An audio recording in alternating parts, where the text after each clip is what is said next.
नाम सोनिया है। मैं आपका कुकिंग विद बाइबल में स्वागत करती हूँ। आज का जो हमारा पकवान है वो आज भी उतना ही लोकप्रिय है जितना कि इब्राहिम के जमाने में हुआ करता था। क्या आप जानते हैं कि मैं किस पकवान का जिक्र कर रही हूँ? आपने सही अनुमान लगाया। मैं बात कर रही हूँ कबाब की।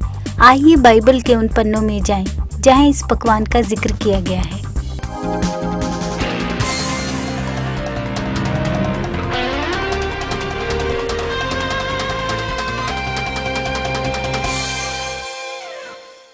उत्पत्ति अध्याय 18। इब्राहिम ममरे के बाजों के बीच कड़ी धूप के समय तंबू के द्वार पर बैठा हुआ था।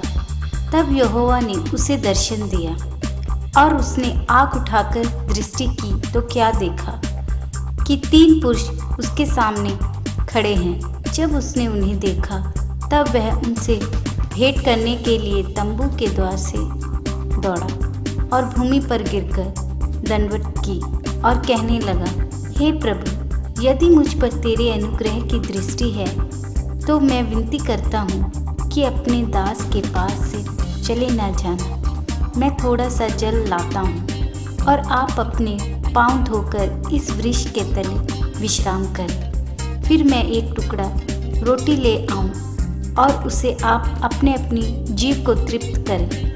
तब उसके पश्चात आगे बढ़ें, क्योंकि आप अपने दास के पास इसीलिए पधारे हैं। उन्होंने कहा, जैसा तू कहता है वैसा ही कर। सो इब्राहिम ने तंबू में सारा के पास फुर्ती से जाकर कहा, 3 सेया मैदा फुर्ती से गूंद और फुलके बना। फिर इब्राहिम गाय बैल के झुंड में दौड़ा और एक कोमल अच्छा बछड़ा लेकर अपने सेवक को दिया और उसने फुर्ती से उसको पकाया। तब उसने मक्खन और दूध और वह बछड़ा जो उसने पकवाया था लेकर उनके आगे परोस दिया और आप वृक्ष के तले उनके पास खड़ा रहा और वह खाना खाने लगे। उन्होंने उससे पूछा, तेरी पत्नी सारा कहाँ है? उसने कहा, वह तो तंबू में है। उसने कहा, मैं वसंत ऋतु में निश्चय तेरे पास फिर आऊँगा और तब तेरी पत्नी सारा के एक पुत्र उत्पन्न होगा। और सारा तंबू के द्वार पर जो इब्राहिम के पीछे था सुन रही थी। इब्राहिम और सारा दोनों बहुत बूढ़े थे और सारा का स्त्री धर्म बंद हो गया था। सो सारा मन में हंसकर कहने लगी, मैं तो बूढ़ी हूँ और मेरा पति भी बूढ़ा है, तो क्या मुझे यह सुख होगा? तब यहोवा ने इब्राहिम से कहा, सारा यह कहकर क्यों हंसी कि क्या मेरे जो ऐसी बुढ़िया हो गई हूँ सचमुच एक पुत्र उत्पन्न होगा? क्या यहोवा के लिए कोई काम कठिन है? नियत समय में अर्थात वसंत ऋतु में मैं तेरे पास फिर आऊँगा और सारा के पुत्र उत्पन्न होगा।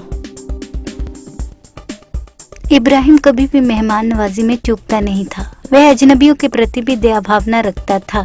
घर आए मेहमानों को कभी भी बोझ नहीं समझता था। इसी मेहमान नवाजी के कारण इब्राहिम को बड़ा दिलवाला माना जाता था। इसी मेहमान नवाजी को देखकर परमेश्वर ने उसे आशीष दी और वादा किया कि उसके इस बुढ़ापे में संतान होगी। जब इब्राहिम ने 3 इंसानों को कड़ी धूप में खड़े देखा तो उन्हें अंदर आने का निमंत्रण दिया। बहुत ही कम समय में उसने खाने का इंतजाम किया। इतने कम समय में वो क्या बना सकता था? आइए मैं बताती हूँ, कबाब।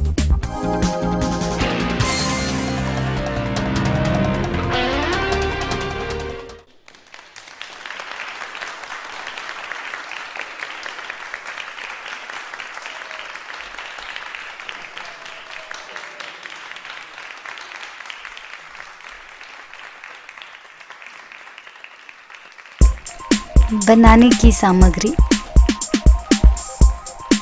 आधा किलो मीट लीजिए और उसे छोटे छोटे टुकड़ों में काट लीजिए। उसके बाद अदरक और लहसुन का पेस्ट लीजिए, 1 चम्मच नमक, आधा चम्मच काली मिर्च पाउडर, 2 चम्मच नींबू का रस, 2 बड़े चम्मच जैतून का तेल। इस सारी सामग्री को एक बड़े बर्तन में मिला लीजिए।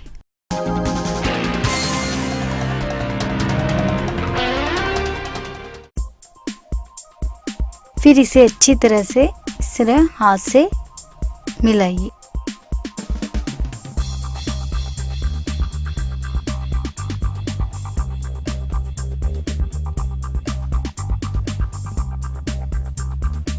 इसे अच्छी तरह से मिक्स करने के बाद इसे आधे घंटे के लिए रख दीजिए। मीट के छोटे छोटे टुकड़ों को इस तरह से सीख में लगा दीजिए।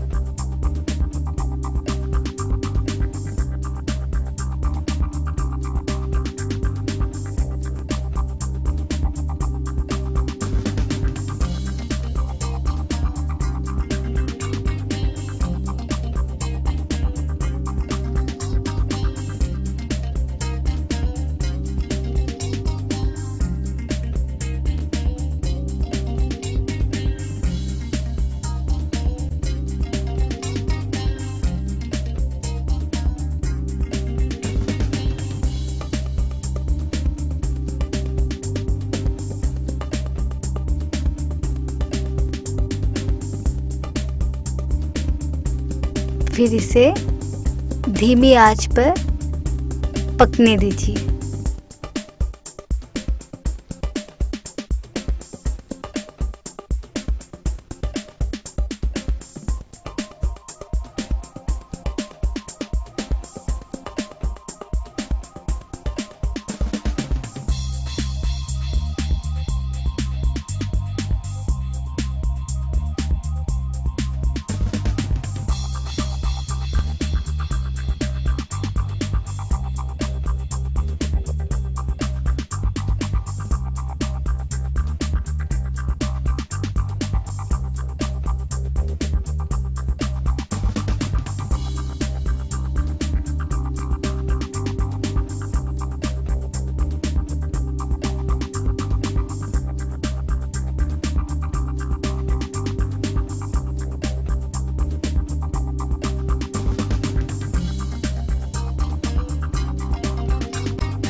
फिर इस तरह से थोड़ा थोड़ा ऑलिव ऑयल मीट पर डालिए। हर 10 मिनट के बाद थोड़ा थोड़ा ऑलिव ऑयल डालते जाएं।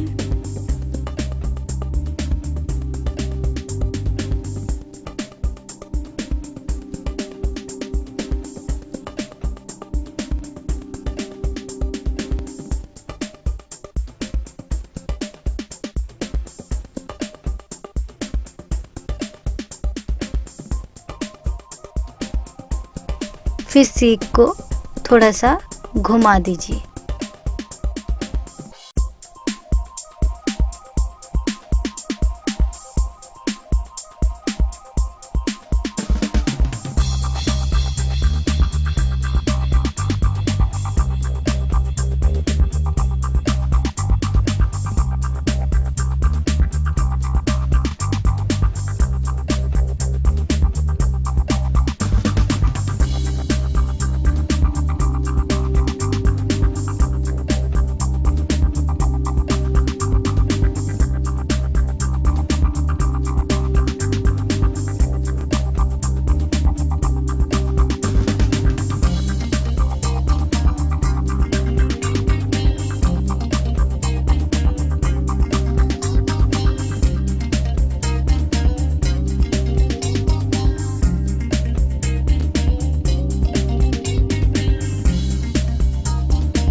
कबाब के नीचे ज़्यादा आग मत कीजिए।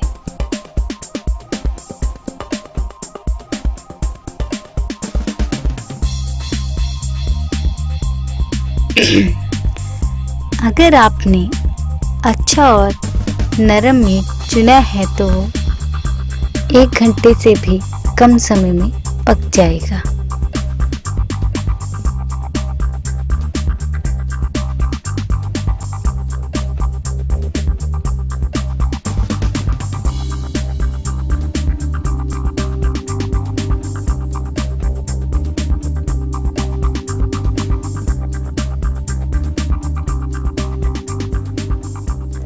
आप देखेंगे कि कबाब बनके तैयार हो गया है।